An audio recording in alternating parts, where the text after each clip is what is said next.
Service excellence in the public sector. It's far more than customer service. It speaks to responsiveness, quality of service, infusion of technology, and changes in behavior. It's the government's pledge to bring value to customers by ensuring that your needs are satisfied when doing business with government entities.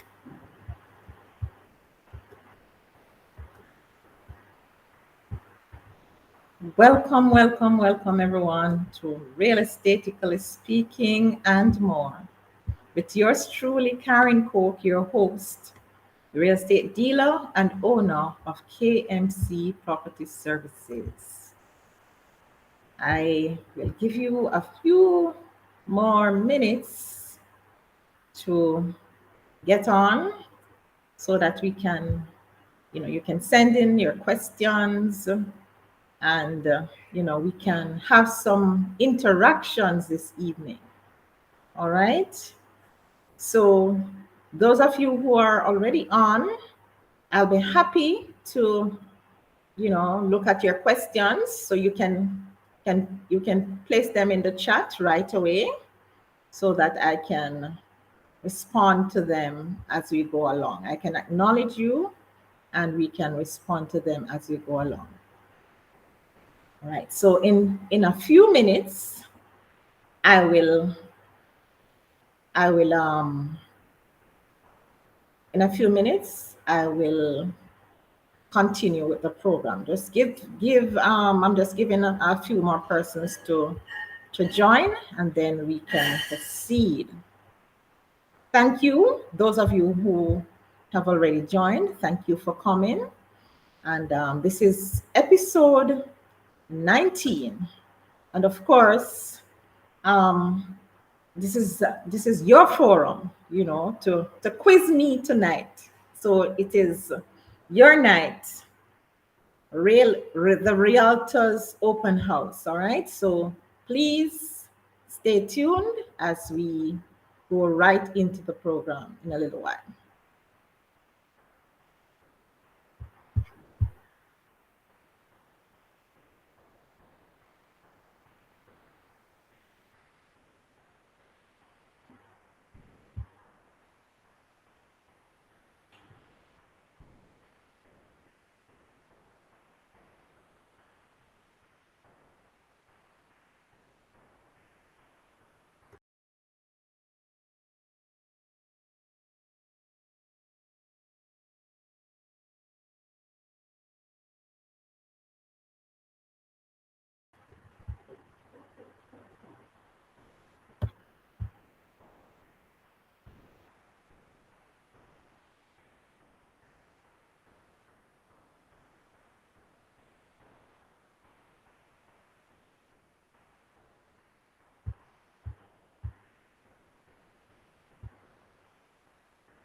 All right.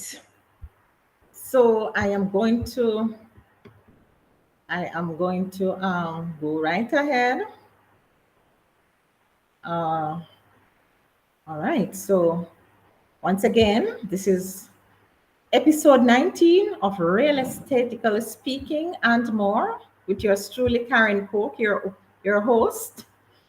I'm a real estate dealer and owner of KMC Property Services.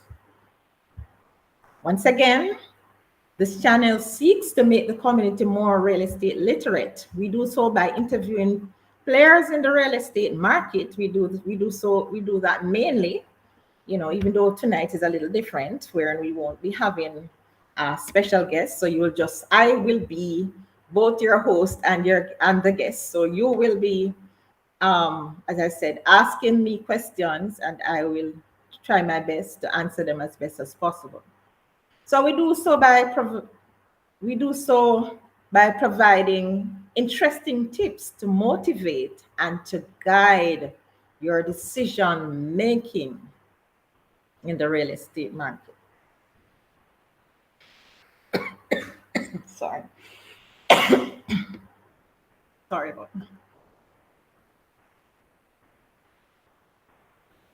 Now, our quote for this evening is: success in real estate is about location, location, location. Success in life is about action, action, action.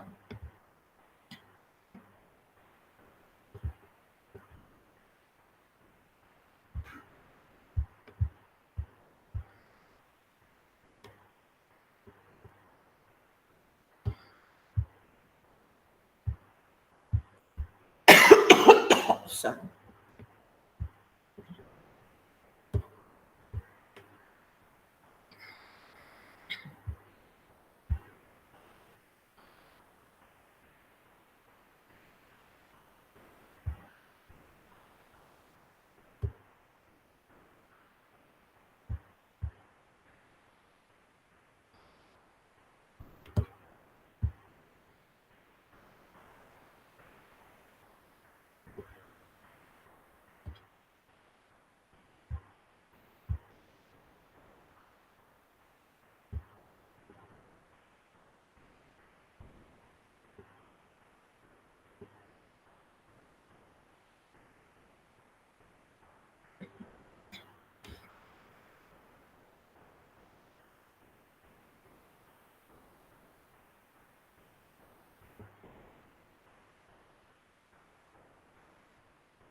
Once again, I'm going to ask you please to place your questions in the chat, and so that I can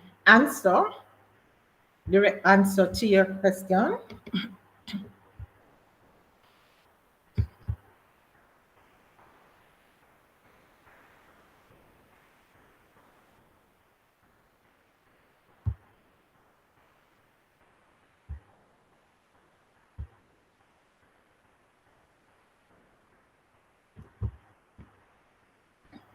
Do you, as the vendor or landlord, ever thought that the realtor's job is such an easy job? It's nothing that you can't handle, and you've decided to try it yourself. And then when the prospect start to come to view the property, you were in for a rude awakening. You didn't realize that you would be so overwhelmed. You had to put a brake on it and tell everybody that, you can't do it, that, you have to go, because you didn't recognize or you didn't realize that this job can be a very daunting one if you are not prepared for it, if you are not trained for it. So never you take the job of a realtor to be a very easy task, or it's something that any and anybody can just get off the road and do. No, you have to be trained. And so that is why, we have realtors in the market, professionals. We are professionals in the market to guide our clients or to guide prospects who are buying or who are renting, in the market, and to guide you, the vendor and the landlord as well. There are times then that I'm invited to go take a look at a property. And when I go to look at a property, I recognize that that property is not in a state, that is ready to go on the market. So, I have to, I right away, I recognize I have to have a discussion with the vendor to see how best they can make this property more presentable and hence make it more marketable and saleable. So once my vendor can, spruce up the property, declutter, and, do a number of things to make this property saleable or market ready, then, those are some of the advice as a real estate professional I provide, right? And, they have really recognized that it's not an easy task. And I have quite a number of overseas clients, and many a times they have no one, in the island who they can readily send to take a look or to advise them or to help them in any way. So I, as a realtor, most of the times I am referred. So I come highly recommended. And so when they engage me, I have to be prepared, to assist them as best as possible to sell or to rent their property. So I have had instances wherein a property, a client wishes, or a vendor, I should say, wishes to list their property. And of course, it is cluttered with all manner of things, or it's dirty and, need a little sprucing up. So whatever they can do, I advise them to do so. And, this has helped them to, get the best price that they can get for that property. And there are times too when, no one is around and I have to take the initiative because I am just given the keys, and I go and I see things that has to be done or needs to be done. I'll inform them at times, and there are times when, as I say, I just take the initiative. I wipe it out, I clean it out, or if I can't do it myself and I can pay someone to get it done, there are times when I have to do that, right? To ensure that they get the best price for the property. All right. And also for the landlords as well. There are some landlords who want to command a very high rental, and they have done little or nothing to the property. Some of the times they don't even want to paint. And remember now, this is not the prospect's house, right? Or it's not their property. So you should really give it to them in a tenantable state, unless, it is agreed upon initially that, hey, this is how this place is going to be rented. I'm not doing anything. It's going to be left in your hands to paint it in the color, because some persons don't mind that, wherein they can paint the place in the color that they want and so on.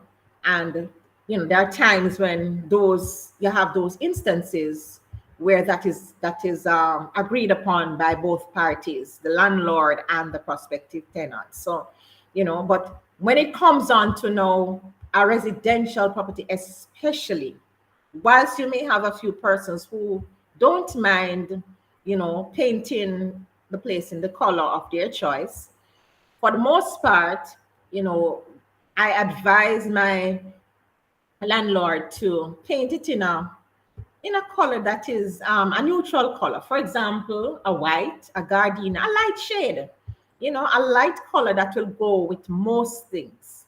And so this will make the property, so you don't put the property in multicolor, right? And then when the prospects come, the prospects are turned off by all these multicolored, rooms that you have there. No, it's best to keep it in light colors, pastel shades, and then the client may ask you to allow them to paint it in a color of their choice, and then you have the option of giving them that permission to put it in the color that they would like. So we have those instances, right? So we have some of the times, there are things that needs, like fixtures that needs to be repaired and so on. And we have some unreasonable landlords.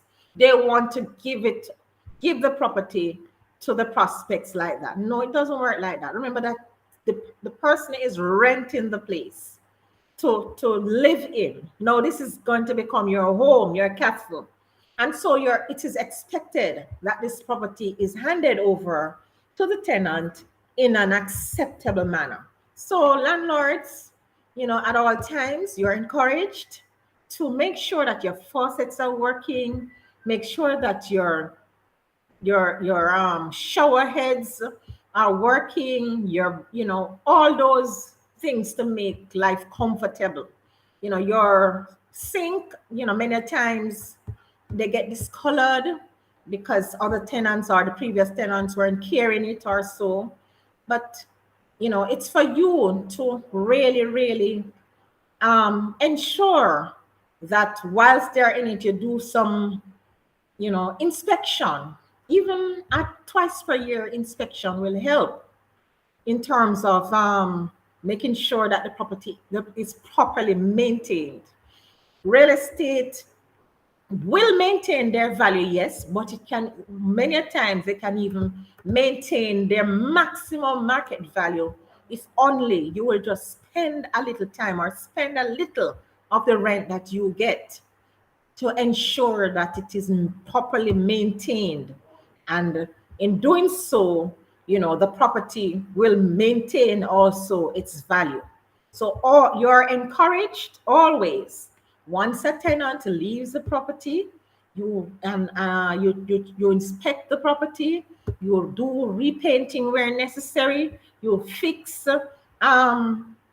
fixtures that needs to be fixed, you fix external areas. For example, I've been to some properties sometimes, and you can see that the fascia board, that is that board that you see at the front of just a little below the roof, that roof is either stripping or it is rotting, or many other situations. So those are a few of what I observe.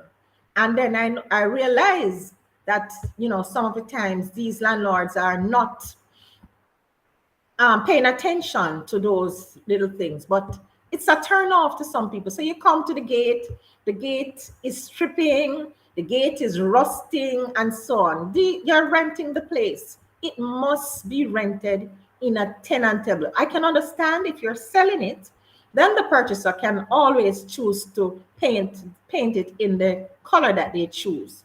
But once you're renting, ensure that the place is in a very good condition. And it's not just for the tenant, it's for the proper upkeep of your property. This is one way that your property will maintain its market value as well. So ensure at all time to have those things in place. And if you have any question at this time, I'm going to ask you to send in your question, because I would very much want to interact with you a little more. I don't want to be doing all the talking.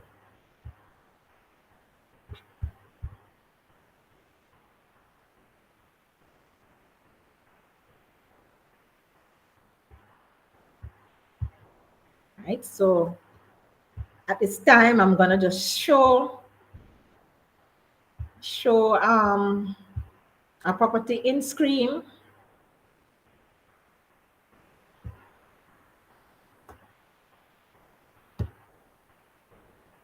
This property is in St. Mary.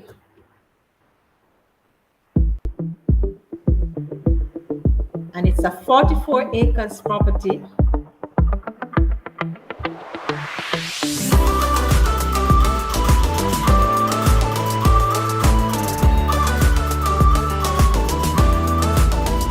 As a stream back.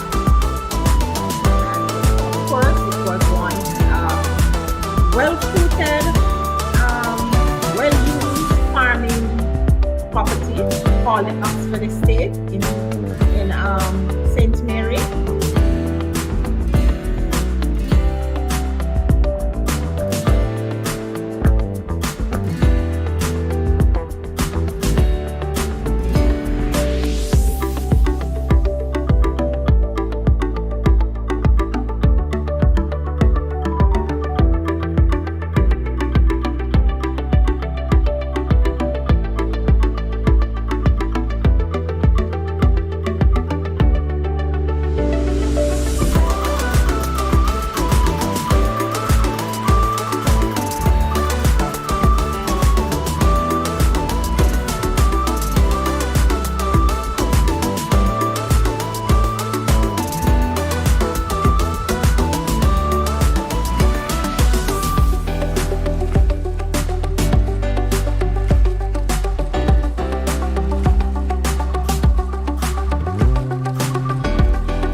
Coming up, please feel free to send me your messages via WhatsApp.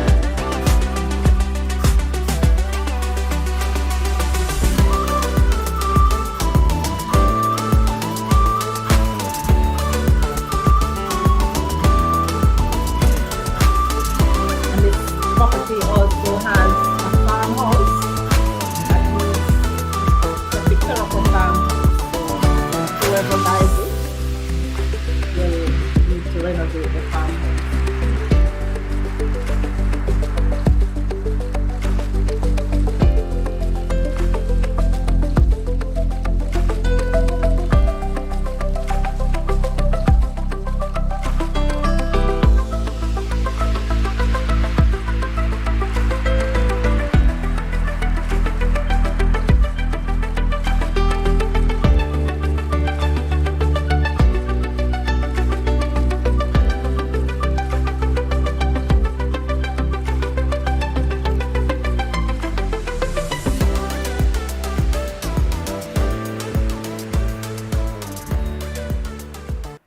All right, so there you have it, the 44 acres property in Oxford Estate, St. Mary.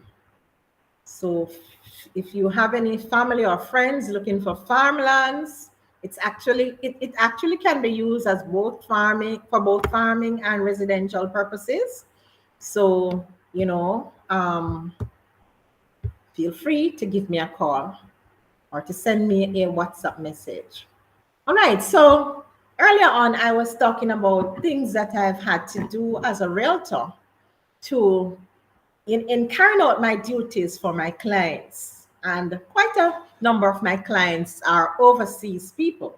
So I have had to really, go the extra miles at times to ensure that, their business is taken care of to the best of my ability.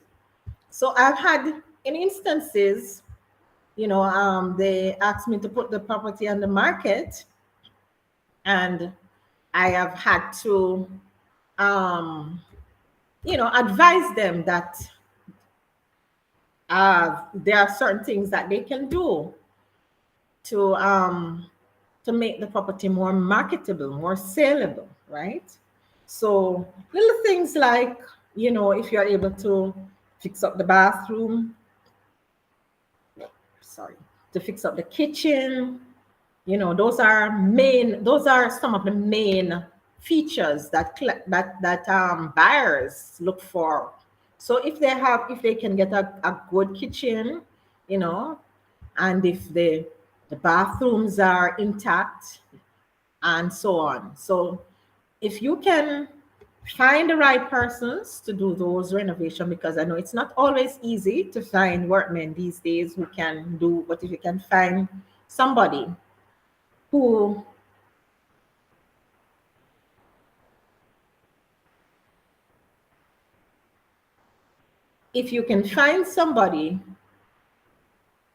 okay,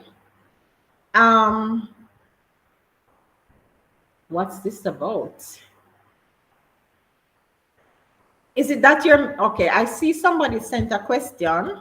What's this about? Is it that you're asking what is the show about? All right, so I said earlier that this show is about you guys asking me questions in relation to my job as a realtor. So if you would like me to, you want to find out a little more about the job that I do or the services I provide as a realtor, feel free to put it in the comments or the comment section, and I'll be so happy to assist you.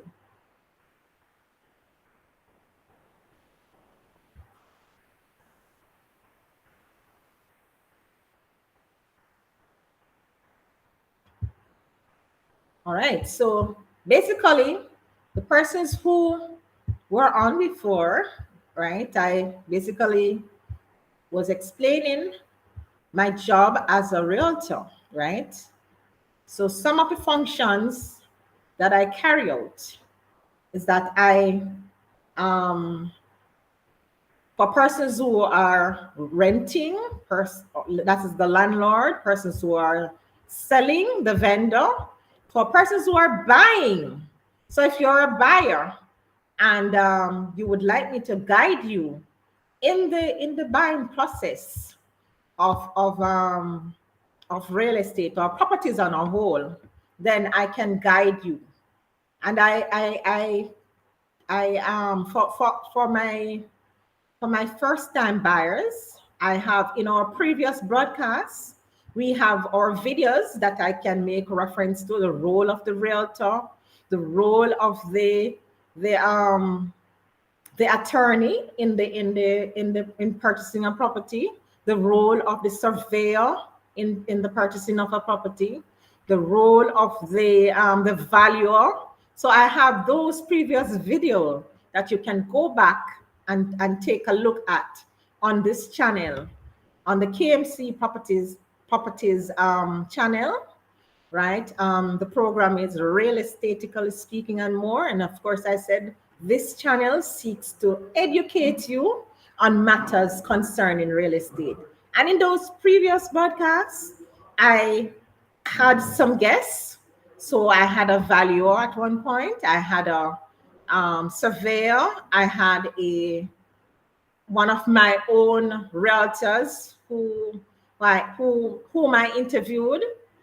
I interviewed a structural engineer. So all those players in the real estate market, I have had interviews with them, and the broadcasts are the recordings are there. You can ask me you can send me your contacts, WhatsApp me, right? You can WhatsApp me, that's my WhatsApp number, and I can send you the link to those previous broadcasts. Have I answered your question enough, or do you want to know a little more? You want to be a little more specific? You can go right ahead. So I'd just keep the questions coming. I'm not seeing enough questions. All right, so for the first-time buyer, if you're a first-time buyer and you call me to engage my services in assisting you to find a property, All right. So one of the first things that I will ask you is, what is your method of financing? So I would need to know whether or not you're buying with cash. Of course, some persons may inherit some money, and or you may have worked and saved your money. However, you choose to do it, and you want to make your purchase via cash. Then, of course, you tell me what the budget that you're working with. And if you would like to get a loan, a mortgage loan, most definitely, we advise you. So if you are not yet pre-approved, right, and you need to be referred to a mortgage rep if you are not dealing with a financial institution already. I know most persons access their mortgage through NHD, although NHD is I think they have changed they're changing how they process mortgages these days. I think what they're doing is that they give you the letter to go to your financial institution of choice, and you can go there, and so they tell you how much you're eligible for in that letter, as well as you can once your income can allow you to access additional loan amount, then you go to that financial institution and they process the entire loan that you are eligible for through that financial institution. Okay, so basically that is how that goes. So if you're listening to me right now and you would like to purchase a property, you are not yet, you do not know where the financing is coming from, and you are not a cash buyer, but you are an NHD contributor. If you're not an NHD contributor, you're working enough money and you can access loan directly through a financial institution. So the financial institution of your choice, you can go to them, or if you want me to refer you to someone, I'll be so happy to do so. So you can always access your mortgage through that financial institution, okay? And of course, the amount that you get in the loan is dependent on your income, of course. So, it's not automatic that if you want 10 million or 15 million that you're going to get it. No, your income will determine what your budget will be. So once I know your budget, then we can go shopping. All right.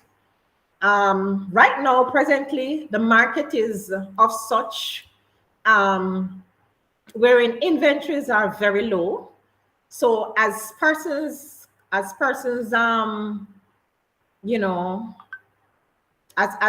property comes on the market, what we have found is that they go in a jiffy, because there are just so many persons in the market in search of a property. So guys, within a certain price range, especially, it is not that easy to right now to it is really what we call a rat race, really trying to access properties anywhere between the 10 to 25 million dollars. I mean, it's crazy. I've never seen the market like this before, but it's sheer economics at play.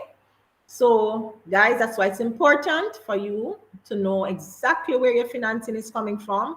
So I know that there are some financial institutions that are telling the buyers that they are to go and find the property first, and then they come back to them. If any financial institution tells you that, what I'm going to ask you to respectfully do is to say to them, ma'am, sir, could you please give me my letter that is due to me? I would like to get my pre-approval letter.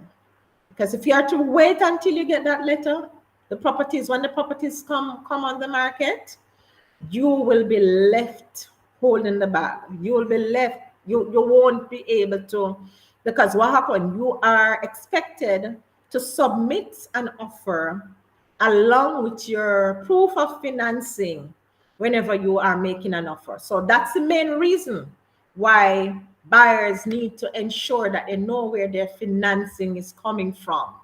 So once you know where your financing is coming from, right, you have your letter ready, you have your at least 5 to 10% deposit in your in your account, right?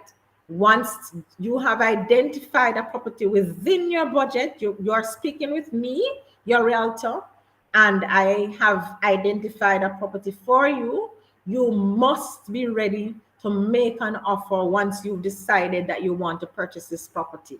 And in doing so, you are required to submit a formal offer along with the pre-approval letter or along with your bank statement showing that you're going to buy this property cash.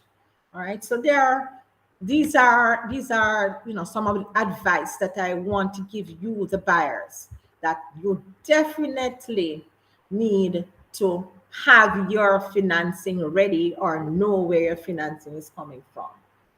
Also, persons who are buying land. All right. So if you're buying land and you have identified the land that you would like to purchase.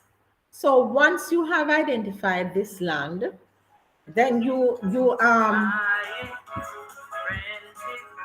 once you have identified this land, then you make the offer and everything, your offer is accepted, and you decide to proceed with the transaction.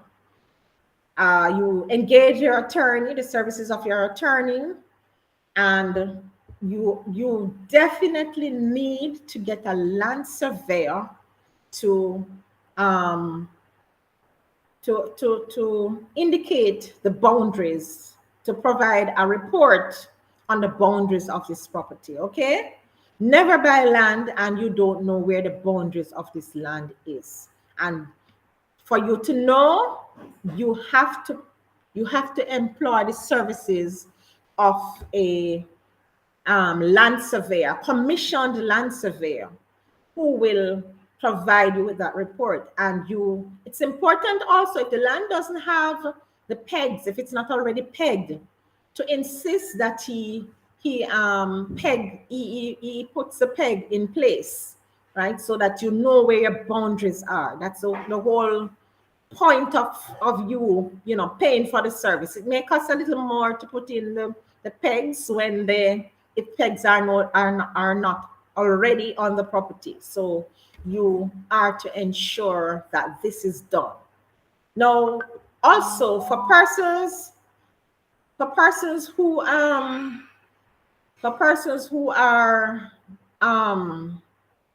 not buying cash, right? So you are getting a mortgage. Your financial institution will require you to get this property valued. So you ensure that you are to get a valuer, and the valuer, the financial institution usually have their panel of valuers that you can choose from. Okay. So, and I think they also do so for the surveyor as well. So they have their people who they prefer to use, and they will tell you the recommended ones, and you proceed to use the ones that they they will allow you to use. All right. So, those are some pointers, some tips, for persons who are buying land. For the same thing is required for house as well, but just wanted to put in that nugget, especially for land, because you need to establish the boundary of the land. For the house, when you buy a house, for the most part, most of the times it's already fenced and so on. But if it's not fenced and so on, you may not necessarily, it can be fenced and the boundary and it doesn't have the pegs in place, but you definitely, that's a requirement as well from the financial institution. If you're going through the financial institution, that you do have a surveyor's report and that you do a valuation report. So, you know, those are some stuff you need to bear in mind. So for the older properties that are 35 years and over, you will be required to do what is called a structural engineer's report. Okay, so you may be saying, oh my God, you know, this house buying process is just so involved, it's just so much, so overwhelming. Yes, it is. You know, this is one of the most important and involved transaction you will ever do over a lifetime. Okay, but once you get the advice that you need, then it will, you know, it will help you to go through a little more. You don't feel that overwhelmed, you know, as opposed to when, you know, you don't have the knowledge, right? So that is why I am here, and as I said before, to enlighten your darkness, to educate you, all right, so that, you know, you can be more literate going into the real estate transaction. So if I don't have any further questions, what I'm going to do at this time, just ask you to go back to the video. For those who were not on from the beginning, you can go back to the beginning of the video, you know, where I speak about you know, my role as the realtor and how I assist my clients or the seller or the landlord in getting their property ready for the market. So you'll see all of that, okay?